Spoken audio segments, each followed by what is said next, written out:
নমস্কাৰ, inside India চাই থকাৰ বাবে প্ৰতিগৰাকী দৰ্শকক ধন্যবাদ জ্ঞাপন কৰিছো। এই মুহূৰ্তত এটা চাঞ্চল্যকৰ খবৰ লৈ অহাৰ চেষ্টা কৰিছো, কিয়নো নাজিৰাত সংঘটিত হৈছে চাঞ্চল্যকৰ ঘটনা।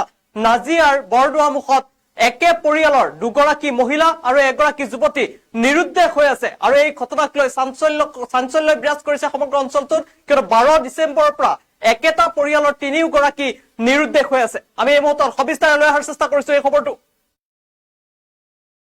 নাজিৰাত চাঞ্চল্যকৰ ঘটনা, নাজিৰাৰ বৰদোৱা মুখত চাঞ্চল্যকৰ ঘটনা। 12 ডিচেম্বৰৰ পৰা নিৰুদ্দেশ হৈ আছে একে পৰিয়ালৰ দুগৰাকী মহিলাৰ লগতে এগৰাকী যুৱতী। পপী চেতিয়া, দীপা চেতিয়া আৰু গীতা বিশ্বকৰ্মা নিৰুদ্দেশ।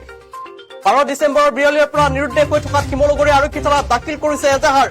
পপী চেতিয়াৰ স্বামী প্ৰাঞ্জল চেতিয়াই দাখিল কৰিছে এজাহাৰ। আমি ফটোকেইখন দেখুৱাই আছো তেওঁলোকৰ, আমি সোঁহাতে তেওঁলোকৰ ফটোসমূহ দেখুৱাই আছো আৰু খবৰটো জনাই আছো। প্ৰাঞ্জল চেতিয়াৰ পত্নী পপী চেতিয়া, ভায়েকৰ পত্নী দীপা চেতিয়া আৰু দীপা চেতিয়াৰ ভগ্নী গীতা বিশ্বকৰ্মা নিৰুদ্দেশ হৈ থকাত উদ্বিগ্ন হৈ পৰিছে পৰিয়াল।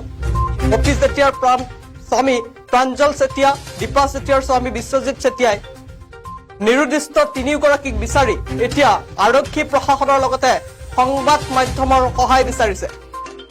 নাজিৰাৰ পৰা আমালৈ সংবাদ প্ৰেৰণ কৰিছে বিশ্বজিৎ দত্তই। পুনৰবাৰ জনাইছো, নাজিৰাৰ বৰদোৱা মুখত চাঞ্চল্যকৰ ঘটনা সংঘটিত হৈছে। 12 ডিচেম্বৰৰ পৰা নিৰুদ্দেশ হৈ আছে একেটা পৰিয়ালৰ দুগৰাকী মহিলাৰ লগতে এগৰাকী যুৱতী। পপী চেতিয়া, দীপা চেতিয়া আৰু গীতা বিশ্বকৰ্মা নিৰুদ্দেশ, আৰু তেওঁলোকক বিচাৰি ইতিমধ্যে পৰিয়ালৰ লোকে আৰক্ষী লগতে প্ৰশাসন আৰু সংবাদ মাধ্যমৰ সহায় বিচাৰিছে।